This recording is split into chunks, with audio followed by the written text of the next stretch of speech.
మాజీ మంత్రి, మాజీ ఎమ్మెల్యే అంటే ఆయనే అంబటి రాంబాబు. ఆయనకి ఆయన శాఖ మీద అవగాహన లేదు, పట్టు లేదు.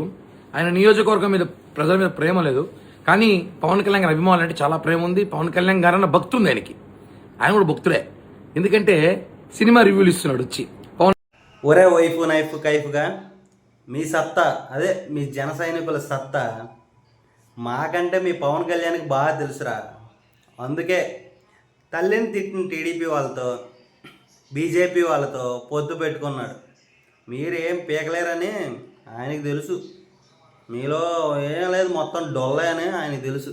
అర్థమైందా? ఇంకోటి, మీ సత్తా ఎలాంటిదంటే 2 చోట్ల పోటీ చేస్తే 2 చోట్ల మీ అధినాయకుడిని ఓడగొట్టుకునే సత్తా మీది. అర్థమైందా? మీ సినిమాని హిట్ చేసుకోలేని సత్తా మీది. అర్థమైందా? దీనికి మళ్ళీ ట్యాగ్ లైన్లు ఎందుకురా మీ బతుకు? ఇంకోటి, ఎంత పెట్టినా కొంటాం, అంబటి రాంబాబుకి ఏదో టికెట్ పంపిస్తా, అది ఇది అంటున్నావు. నువ్వు పంపిస్తావు మరి. ఆ ఆంటీ దగ్గర వైఫ్ నైఫ్ కైఫ్ అన్నావు చూడు, ఆ ఆంటీ దగ్గర దొబ్బేసిన డబ్బులు నీ దగ్గర దండిగా ఉంటాయి. అందుకే ఆ డబ్బులు పంపిస్తావు. ఆ డబ్బులతో టికెట్లు పంపిస్తావు. అర్థమైందా? అది నీ బతుకు. చెట్.